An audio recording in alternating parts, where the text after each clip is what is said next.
My name is Laurie Chalmers, and I'm currently studying critical social work practice at the University of Victoria. This presentation represents the learning and work I've had the great privilege to undertake over this hot, dry 2018 summer. As a white settler Canadian, having grown up in a colonized country, I feel an obligation and commitment to taking personal responsibility and an active role in decolonization and the process of reconciliation with the Indigenous peoples of Canada. I have been passionately engaged in grassroots collaborative community work for many years.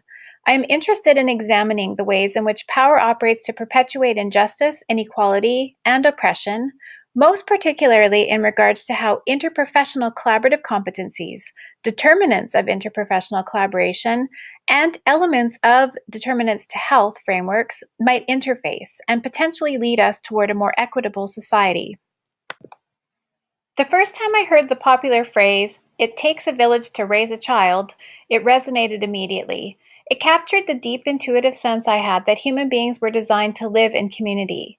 It turns out that our state of health and well-being is in fact shaped through complex interactions that take place between and within our spiritual, social, intellectual, relational, cultural, mental, emotional, environmental, and occupational factors, and that those interactions are deeply influenced and impacted by the particular dynamics of our villages. It was my fascination with this concept of the village that initially drew me to Jan Ference and her North Island Pathways to Healing Partnership pilot initiative, and to completing my final Bachelor of Social Work practicum with her. That innate neurobiological hardwiring for communality and relational connection is foundational to the partnership's demonstration project.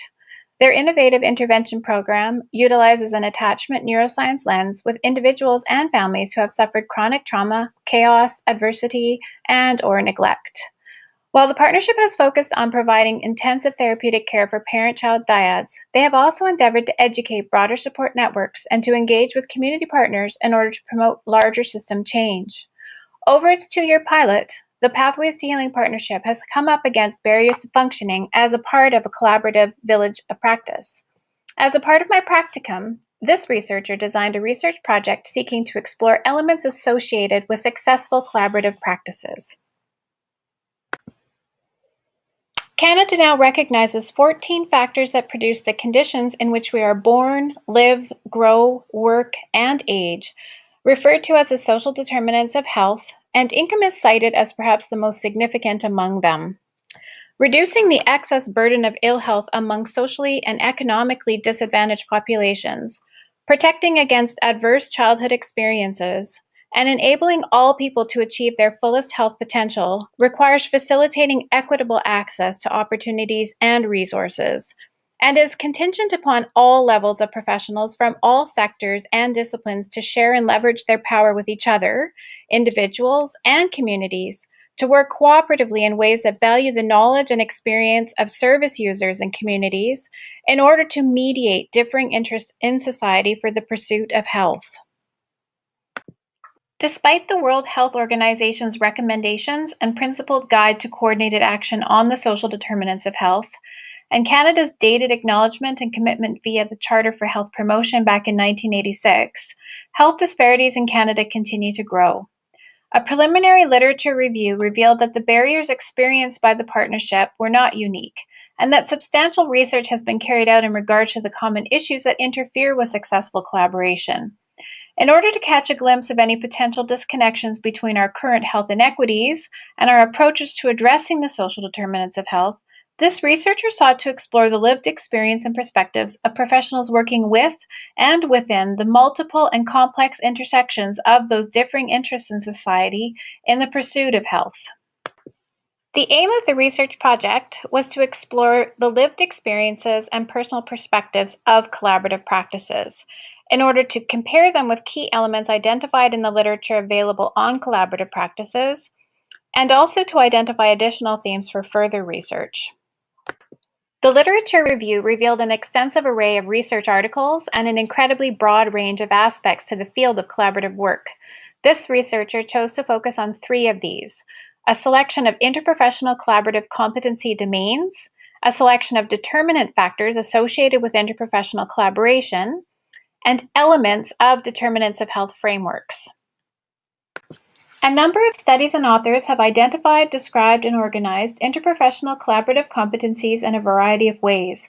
For the purposes of this research project, this researcher chose a compilation of 6 key interprofessional collaborative competency domains: role clarification, self-identity, communication, power dynamics, decision-making, and collaborative culture. This researcher conducted 10 semi-structured and recorded interviews with professionals from a cross-section of disciplines and positions.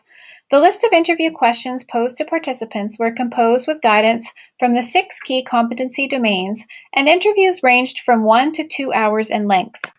In regards to role clarification, participants were questioned in regards to their mandated roles and how that translated into their everyday practice, whether they sought others out for their expertise or they were sought out for their own expertise, what their own unique contribution was, as well as the contributions they recognized coming from others, and the clarity of their and others' roles.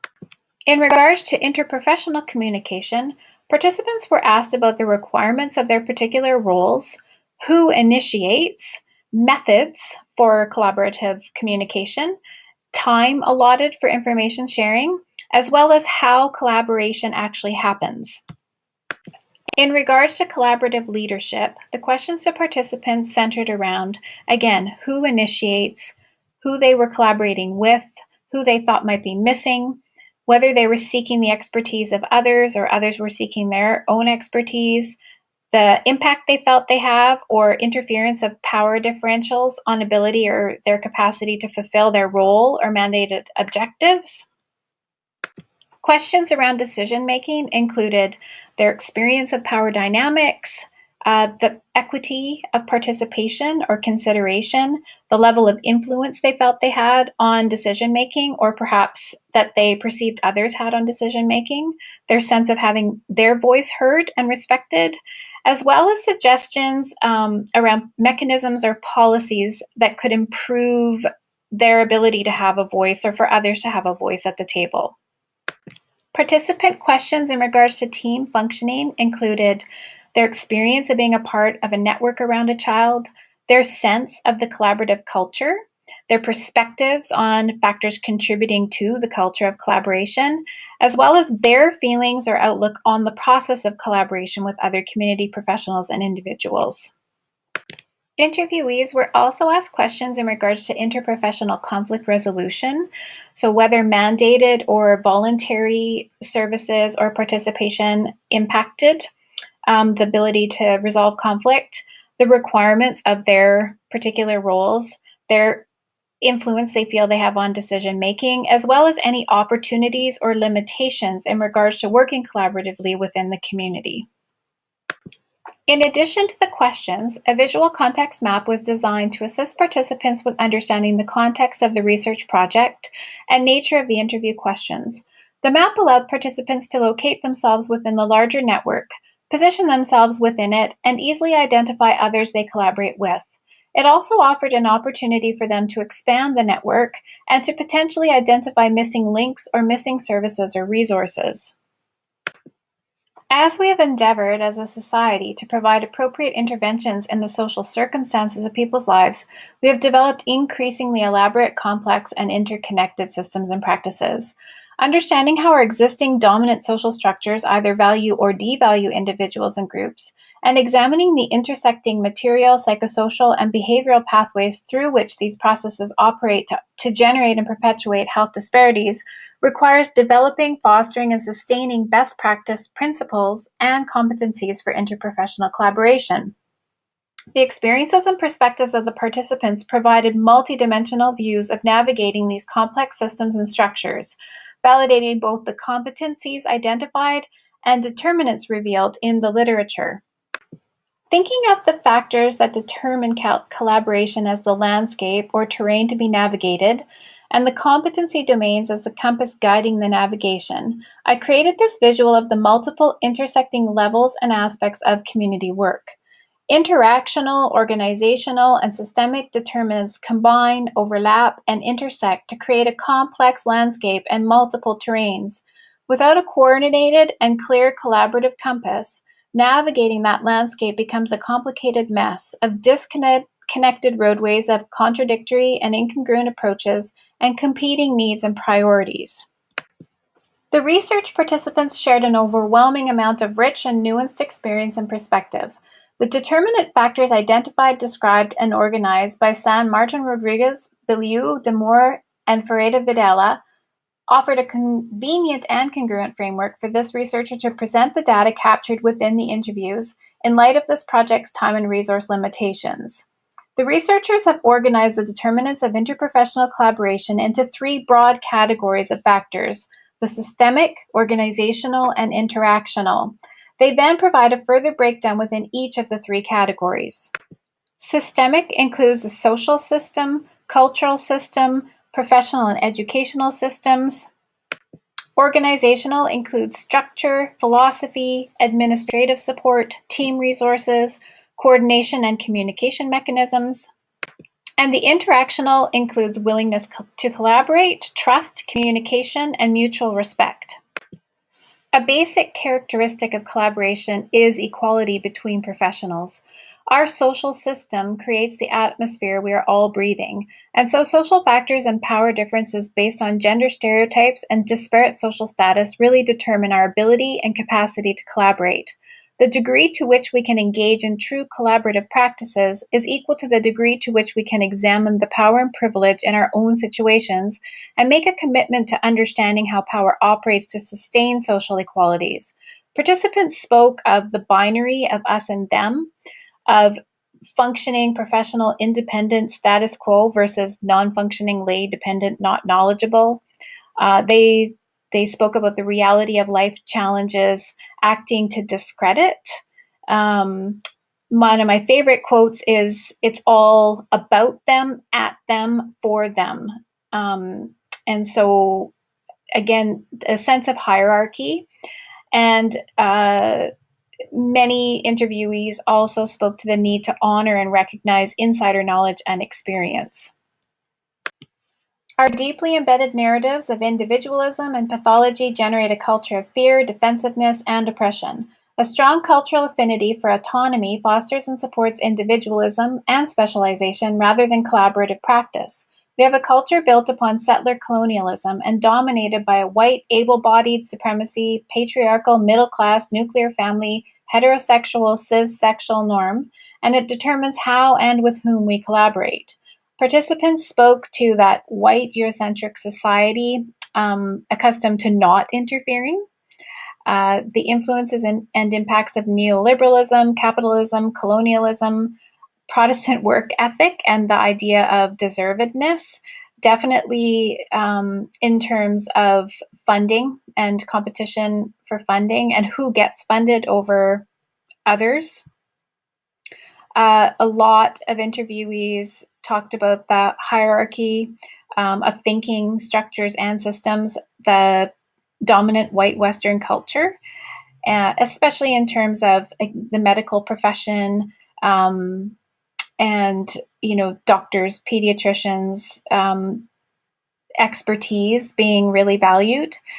And then also a number of interviewees spoke to the experience of protection work offering a scapegoat, and that crisis is the motivating or mobilizing factor for many families to rally together, to collaborate, in support, mainly due to the fact that they would prefer to be able to make decisions themselves over strangers making those decisions. We have solid, elaborate, and well-established processes of professionalization characterized by the achievement of domination, autonomy, and control, rather than collegiality and trust. The dynamics of professionalization lead to a differentiation of professionals and to territorialism. Shifting to client-centered models of practice and developing reflective practice among professionals fosters understanding of differences and social integration. Participants spoke of their pressure to present as a knowledgeable professional. One participant in particular, I really love this quote. My ability to work interdisciplinarily was so impossible coming from a place of being so encouraged to exert my professionalism. And I felt like I needed to know stuff. The lack of professional acknowledgement or recognition led to a lack of confidence and competence and to defensiveness. The other interesting experience that was shared was that of trying to hold space for the professionals, and I love this wording, without dropping the baby. So meaning that in their work working with clients, that it was the professionals they were having to hold space for in order to be able to also do the work that they were needing to do with families. I love that remembering to practice and. So never instead of, always in addition to. And again, the hierarchy came up in this area. More knowledge and more wisdom equals more power. And again, the impact of neoliberalism, that stable, consistent funding tends to mitigate turf wars. So education is a main determinant of interprofessional collaborative practice because it represents the principal lever for promoting it. So professions are socialized with a strong professional identification with their own respective profession, with very little knowledge of the practices, expertise, responsibilities, skills, values, and theoretical perspectives of other disciplines. Being familiar with, understanding, and valuing the roles played by other professionals facilitate the development of interprofessional collaboration. Participants shared experiences that fostered professional pluralism and promoted awareness, sharing, and integration of knowledge and practices. They also talked about the impact on service users in terms of it limiting their access to knowledge brokers. So, as an example, needing to be able to have $150 to pay to see a psychologist for 45 minutes or an hour.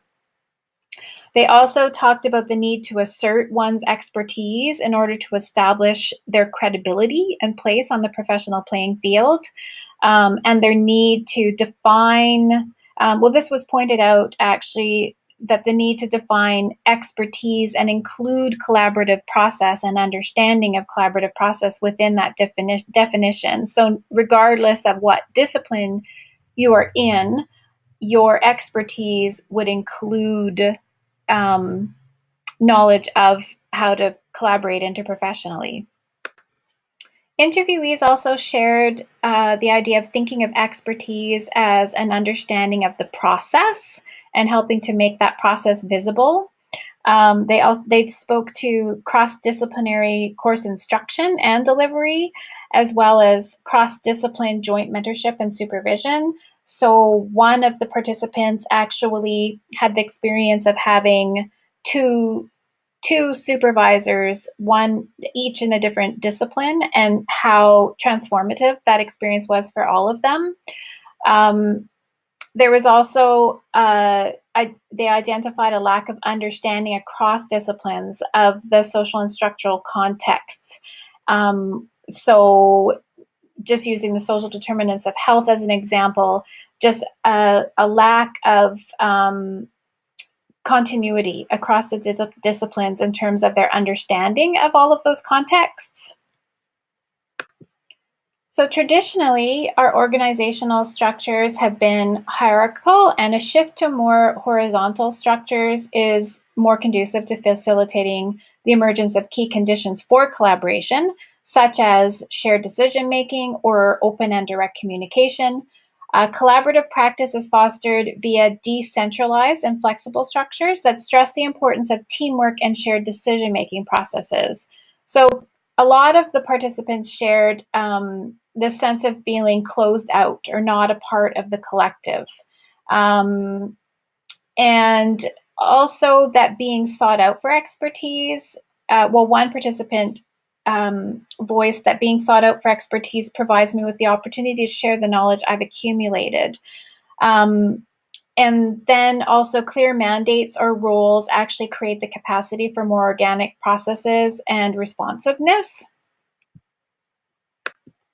A number of the interviewees spoke to the fact that organizational stagnation often complicated and even stopped action, and their need to resist pressure to become streamlined, efficient, productive with less. So often initiatives will be funded and over time, over years, they will be given maybe the same amount of money or less, but be expected to take more and more and more clients. And so the effect is that they're needing to have the same productivity with less and less resources.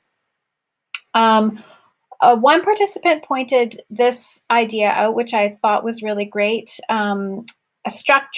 Need for structure that allows principles, and that principles offer a framework that informs practice all the time. And also that you're holding space, but it is space. So it has to be a permeable container. So collaboration thrives in a climate of openness, risk-taking, integrity, and trust. Collaborative attitudes are nurtured by values, participation, fairness, freedom of expression, and interdependence. Participants shared definitely that privileging the family voice, centering voices of the whole family. This was said in so many different ways. An understanding and recognition of difference. And I think that includes just difference all across the board. Clearly defining what is meant by expertise and an equitable valuing of different kinds of expertise. So I think it, as was touched on a few times in the other categories, that Western dominant, Eurocentric status quo or norm, the interviewees really identified how important it is in terms of true collaboration to value different kinds of expertise, that families and individuals and communities are the experts on themselves. And so that brings it to relationally based, person-centered, anti-oppressive, critical, were all identified as philosophies necessary for real collaborative work. In addition, adopting a childlike sense of curiosity, a strong commitment to social justice, and addressing power dynamics through agreed upon ground rules, nurturing and welcoming critical questioning and dialogue, and building solidarity through cultivating transformational conversation space. Development of collaboration among team members is facilitated by having leaders who know how to convey the vision of collaborative practice, who can inspire motivation and foster an atmosphere of collaboration. Collaborative leadership, while requiring particular knowledge and skills, is not so much about what you do, but how you are.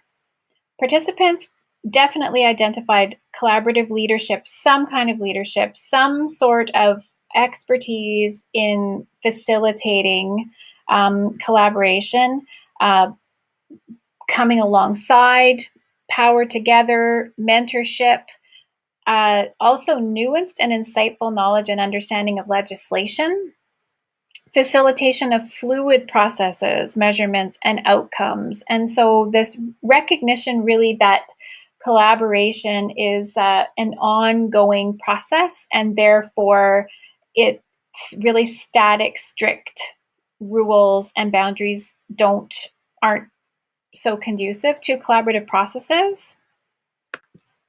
Interviewees really expressed that stagnation, confusion or lack of clarity, personality issues, narcissism, an understanding of the bigger picture, that they were all mitigated by leadership that had the capacity to hold space and trust and understand the process. And they also really pointed out the need for leadership to uphold patient, client, family, community-centered care, and center local knowledge, meet people where they are, as well as generate a collective expectation to commit to a shared purpose.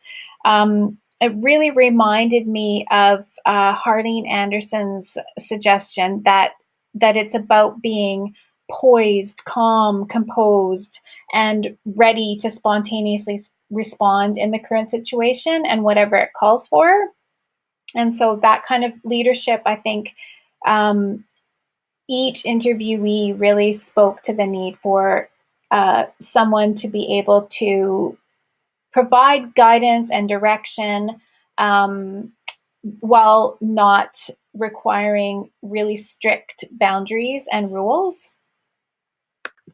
Resources across the board, time to interact and space to meet.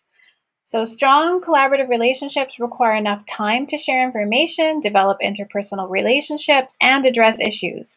Sharing space and working in physical proximity reduces professional, territorial, and atavistic behaviors. The resources to support this require adequate financial investment. Participants really stressed that collaboration requires an exorbitant amount of time and effort, and that it is ongoing. Significant and lengthy participation, community development work associated with any programs or initiatives, and that's across multiple levels, sectors, networks, individuals, families, and also that is not simply the time and space to meet, that the amount of time, effort, energy to coordinate, communicate, and organize meetings as well. Participants shared the need for openness and flexibility in regards to the forum. So as an example, social media forums, Facebook, texting, as well as, brick and mortar like space and time to meet. One participant expressed that relationship building was key to any work we got done. They all spoke of the necessity of regular, mandatory, scheduled coalitions, conferences, educational days, steering committees, family group conferencing, and just how much they count on that in order to be able to justify taking that time out to devote to collaborative work. One of the interviewees also spoke of the practice of going once a week simply to sit in other lunchrooms, which I thought was a really interesting way to promote that proximity. So as an example, it may be wise not to be associated with child welfare as an organization or a professional. However, as that external professional, to go and sit in the lunchroom, in the child welfare lunchroom, would build trust and relationship with the folks in the child welfare office. So in terms of coordination and communication mechanisms, standards, policies, protocols, unified and standardized documentation, sessions, forums, or formal meetings. It seems almost contradictory in terms of thinking of the more fluid descriptions in the other categories. But participants really strongly expressed a need for committed and solid routines and schedules for supervision, debriefing, as well as this ideal of having very active joint interdisciplinary shared supervision. And also the need to set up collaboration in ways that the system or individuals can tolerate. And so allowing for process, relationships, and reputation to evolve. And this was a really consistent theme that I think, because there can be so much resistance to collaborative work, having those sort of forced structural or coordinated communication mechanisms allows for those processes, for relationships to build despite maybe some difficulty. So the interviewees also shared that policies and standards create an atmosphere of neutrality and transparency. And so I think it's like when it's a requirement for everybody, then no one feels singled out, and there's less of a chance for maybe silos and doing the us and them, othering. Also principled guidelines rather than strict boundaries. So I think that helps with that. It sort of seems like a contradiction to have such, everybody voiced such a need to have this firmness. But I think it's more that it's around principled guidelines. And then the ability and capacity for flexibility, creativity, and responsiveness. They also, across the board, shared how much they benefited from an overall expectation of interdisciplinary supervision or accountability, and how much they all valued and counted on regular reflective practice sessions. So regardless of mandatory implementation, by its very nature, collaboration is voluntary. So the research indicates that it depends on factors such as professional education, previous experience in similar situations, and personal maturity. Other important factors include receptivity to the idea of collaboration, level of commitment to a collaborative project, expectations of collaborative work, beliefs in the benefits, sharing common and clear objectives. So participants spoke to really important to distinguish that collaboration is an invitation to collectivity, not conflict resolution, and a willingness or capacity to get comfortable and competent in the midst of contradiction and uncertainty. So, those personalities who maybe avoid confrontation or conflict, it's part and parcel of collaborative work is that there's going to be discomfort and contradiction and uncertainty. Definitely stress the focus on the process, recognizing and understanding motivations for engagement and participation, and differing agendas behind individual investment. So just that, everybody is going to have their own particular motivations and reason or agenda for why they're there participating and engaging, and that it's important to focus on the process. So again, just following from that, different motivations, being able to balance and negotiate that phenomenon of crisis being the motivator. So we do seem to be more motivated by putting out fires rather than preventing them. And so that is the same thing that comes up in collaborative work. Coordinating a negotiated process. So balancing legislative presence and key decision makers. So this was something that came up a lot, that the stakeholders, the key players, but basically it's that coordinating. I think a lot of people lose heart and walk away when they're in terms of their willingness to collaborate, when they feel that their presence isn't making any difference. So it's that coordinating of a negotiated process, which then leads to the need to have humility. And this came up a lot, recognizing the limits of one's role and the need to access contributions of others and accept that there's going to be overlap and blurriness of roles.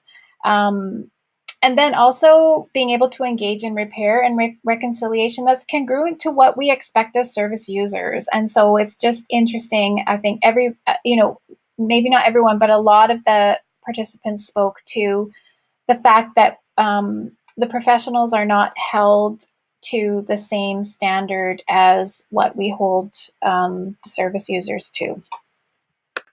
Trust is a key element and requires time, effort, patience, and previous positive experiences. Self-confidence in one's role is essential, as well as confidence in other professionals. Trust is also completely dependent upon one's sense of competence in skills, knowledge, and experience. So participants really spoke to the fact that, vulnerability equals intimacy equals trust. So the need to, it's a sort of a which came first, the chicken or the egg? So we need to be open and vulnerable in order to, build trust, but at the same time, we need others to do that as well in order for us to feel that we can. But it is required in order to tolerate differences, misunderstandings, and shortcomings of other professions and professionals. And participants identified the need to adopt values and ethics of interprofessional practice. And so I think it's that, that your desire to work collaboratively, interprofessionally, and that goal is worthwhile and warrants your taking the risk to be vulnerable in order to build that relationship of trust with the other professionals at the table. Margaret McKee suggests that our multiple ways of looking are not a problem needing a solution, but rather the very condition for dialogue and creative collaboration. So collaborative work requires being in the moment of the narrative fragments, of moving within and along with them, with getting comfortable and competent in the midst of contradiction and uncertainty. So communication plays a critical role in the development of collaborative relationships. Participants highlighted the necessity of being able to describe one's role and responsibilities clearly.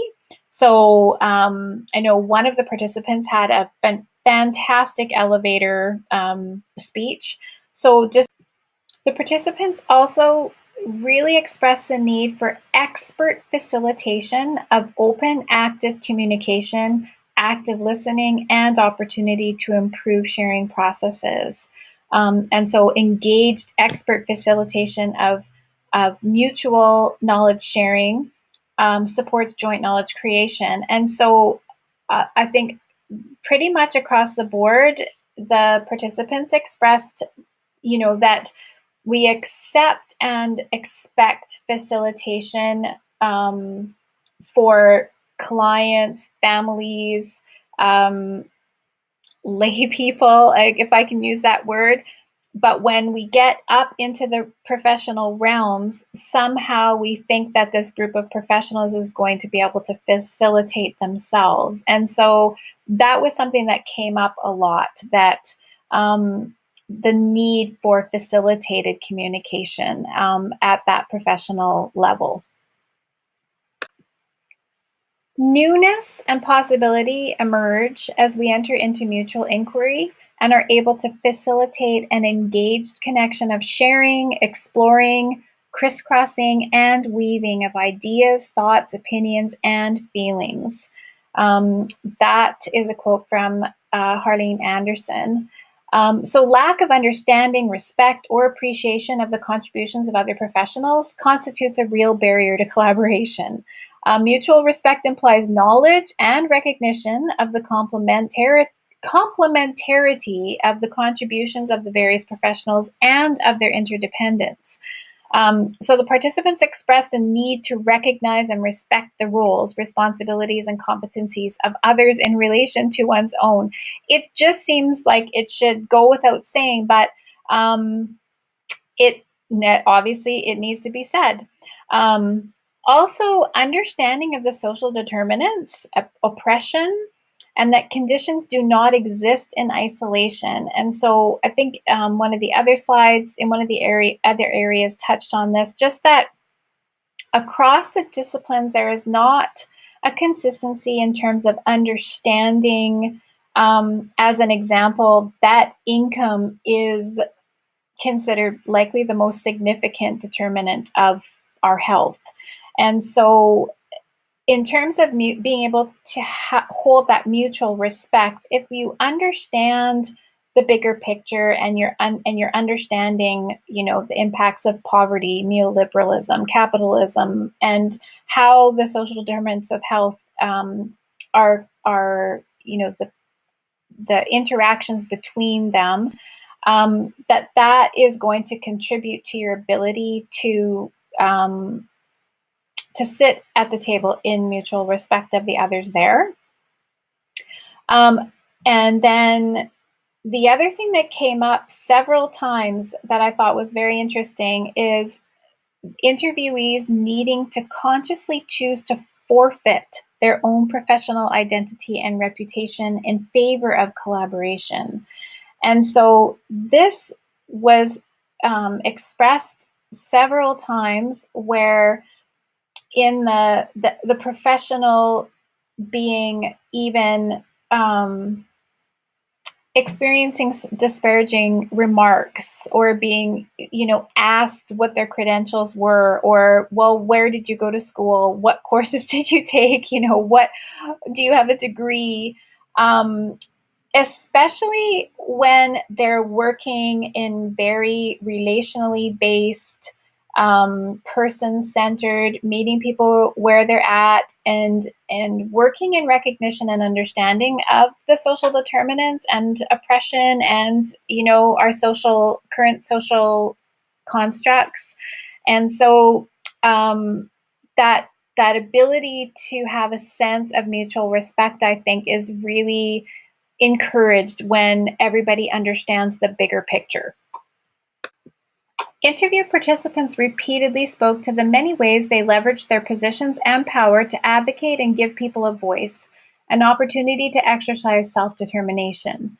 While the experiences and perspectives they shared validated the competencies and determinants of successful interprofessional collaboration in general, they suggested there may be a need to strengthen the connection with and inclusion of individuals, families, and communities in the processes and decisions either directly or indirectly impacting them. In order to provide appropriate interventions in the social circumstances of people's lives, we must first understand how individuals and groups are valued or devalued in our society based on how our existing dominant social structures privilege particular social constructs and knowledge. Equitable and engaged participation, rather than externally driven agendas, allow and encourage individuals and communities to experience a sense of ownership, control, and empowerment, contributing to individual coping capacity, health behaviors, and health status. The Canadian Council on Social Determinants of Health conducted a comprehensive review of frameworks on the determinants of health, and they identified 6 key elements. Elements 1 and 2 are the use of a holistic and intersectoral approach. A holistic approach is one that addresses individual, social, structural, and environmental determinants, works with a wide array of sectors such as health, education, justice, environment, and labor, and with diverse kinds of data, including disease, surveillance, legal, land use, marketing, workforce, education, and financial. The ability of a framework to successfully foster intersectoral action on the determinants of health is influenced by its recognition and depiction of issues that are important across multiple sectors, and by outlining how, when, and where support is needed to achieve the greatest impact. A holistic approach, such as one that includes the interactions of culture and environment, can be used to transcend sectors by resonating with all audiences. Element 3 is recognition of social exclusion, and element 4, understanding the role of individuals and communities. Research has shown how key determinants of health are associated with engagement and connectedness among community residents. This social capital is characterized by features of social organizations such as networks, norms, and social trust that all facilitate coordination and cooperation for mutual benefit. Element 5 is recognizing the importance of upstream action. This slide actually shows the World Health Organization's 3 main priorities to improve daily living conditions, tackle the inequitable distribution of power, money, and resources, and measure and understand the problem and assess the impact of action. Irwin et al. Stressed that investment in early childhood is the most powerful investment a country can make, with returns over the life course many times the amount of the original investment. So effective investment in the early years is considered a cornerstone of human development, central to successful societies, and a goal to which many sectors can contribute. The root causes to many inequalities are located in structural and intermediate determinants of health, such as material conditions, socioeconomic status, and political and economic contexts. Other key upstream actions include economic development, income or poverty, affordable housing, food security, education, and literacy. Finally, element 6 is the identification of interactions between determinants. So the macro, meso, and micro level determinants affect each other in a fluid way. Clear depictions of interactions between determinants can raise awareness and promote action on the determinants of health by engaging and mobilizing sectors outside of health, especially those that may not use the language of health determinants. Identifying interactions between determinants can also improve understanding of the need to act across levels, from individual action to upstream action. The participant experiences and perspectives also highlighted that our systems and structures are not organized in a way that is congruent to addressing the social determinants of health. Our individual lives do not happen in compartments or silos. Our private troubles are often public issues. And without including the entire village, we cannot possibly understand or address the distressing and unnecessary disparities among us. Interprofessional collaboration has been described as the process of developing and maintaining effective interprofessional relationships with learners, practitioners, patients, clients, families, and communities to enable optimal health outcomes. Pursuing health equity is contingent upon our ability and willingness to connect the dots across and through all of those silos, and to relinquishing some professional autonomy in order to work closely with others. The accessibility of comprehensive and coordinated services is compromised when professionals fail to collaborate, validating the significance of interprofessional teams working well together. There is always potential to move and change the status quo and normal everyday practices by identifying what people do and how they do it.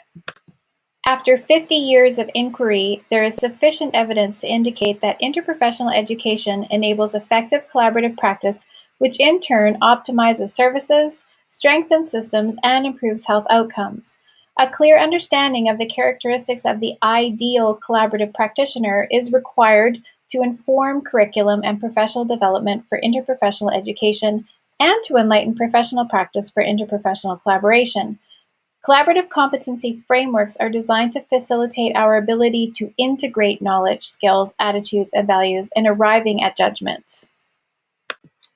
Each healthcare profession has a different culture, which includes values, beliefs, attitudes, customs, and behaviors. Professional cultures evolved as the different professions developed, reflecting historic factors as well as social, class, and gender issues. Educational experiences and the socialization process that occur during the training of each health professional reinforce the common values, problem-solving approaches, and language or jargon of each profession.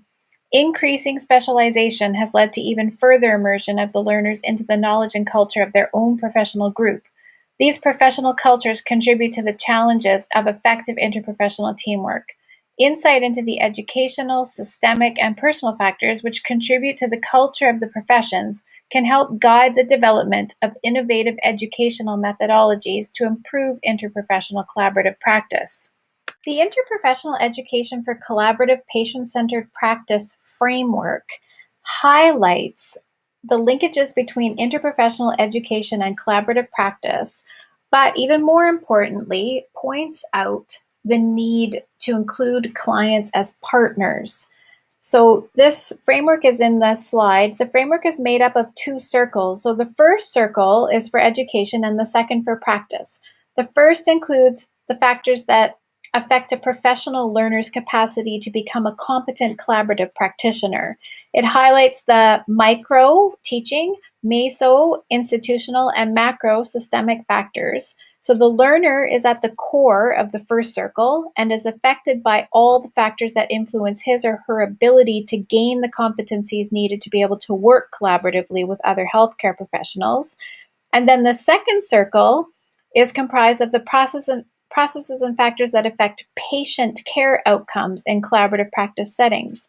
So again, the micro, interactional, meso, organizational, and macro systemic factors are highlighted, and the circle shows the processes through which health professionals structure their collaboration. So these processes are complex since they concern human interaction between professionals from different worldviews within a complex changing environment. So you can see that the client is at the core of the second circle, and his or her outcome will be affected by the professional's collaborative practice. So to be effective, client-centered care must address the needs of the client and their wishes, and that their readiness and willingness to collaborate in their care must be understood. So the researchers also suggest that research, including evaluation, informs both interprofessional education and collaborative client-centered practice. And the feedback that should encompass micro, meso, macro levels and help us to bring improvements to both the educational and practice environments. The experiences and perspectives shared by the participants touched on multiple layers and aspects of interprofessional collaboration. They described elements of the interprofessional competency domains, revealed components of the interactional, organizational, and systemic determinants of interprofessional collaboration, and described aspects of the key elements of frameworks on the determinants of health. The interviewees validated much of the research in the literature review, and most specifically in regard to the missing links between services and service users. I designed this collaborative practice compass to illustrate the competency domains and characteristics of interprofessional collaboration. The arrows on each level can spin in any direction necessary to provide the congruent combination to address the social determinants. The gravity at the center is the unified purpose, and potentially the interprofessional education for collaborative patient-centered practice does offer a promising model for that center. We cannot help but act from within inherited historical contexts that structure our experiences for us. Facilitating joint knowledge creation requires deconstructing the interface between the ways in which our societal organization is influencing the living and working conditions we experience, and how that is then shaping our health. I spent the summer engaged in curious inquiry with those attempting to fulfill their professional roles amidst varying interprofessional collaborative competencies, varying combinations of the determinants to interprofessional collaboration, and attempting to bridge the many disconnections with the elements needed to address the social determinants of health. Immersed in the narratives of the interviewees, I heard incredible anecdotal stories of attempting to bridge multiple, complex, and intersecting aspects of education, practice, the elements of addressing the social determinants of health, and the lived experiences of the people they are working with. The word village connotes an interconnected web of responsive and respectful relationships, recognition of the inherent value of all human beings, deep acknowledgement of the reciprocal design of humanity and the earth, and sustainable access to and equitable distribution of resources. The World Health Organization defines health as a state of complete physical, mental, and social well-being, and not merely the absence of disease and infirmity. These conditions that produce health do not exist in isolation from one another. A collaborative approach must match the nuanced and complex ways that the determinants operate, and they do not operate in silos in people's lives. The need to look and feel competent can lead us to champion the authority of our knowledge, and collaborative processes demand that we embrace a learner's stance in the creation of joint goals to guide our actions. Interprofessional collaboration requires reflective practitioners equipped to negotiate swampy zones of practice and navigate the complex dynamics arising from hierarchy, role blurring, leadership, decision-making. Developing, fostering, and sustaining interprofessional collaboration means questioning our taken-for-granted processes and authority in the creation of knowledge, gathering insight into how to address the broader systemic and structural barriers to health equity, and engaging in further participatory research to develop person-centered frameworks for practice. Before I close off my presentation, I would just like to express my deep gratitude to the Pathways to Healing Partnership team, the Comox Valley Child Development Association, and most particularly to Jan Ferentz for her mentorship and for providing me with the opportunity to undertake this research project. It's not every day that one is supported, encouraged, and given the freedom to pursue the exploration of a topic that holds great interest for them. I'd also like to express my gratitude to all of the interviewees for the generous sharing of their time, experience, and perspectives, as well as to the many sources I have referenced throughout my research and presentation. I'd also like to say a huge thank you to Jane at the Comox Valley Healthy Families Program for providing a little help with transcription. And also say thank you to the University of Victoria, especially my practicum instructor, Sean Huey, and also Marian Selfridge and Bruce Wallace for answering my many research questions. It has been a career-defining summer spent thoroughly engaged in collaborative community processes.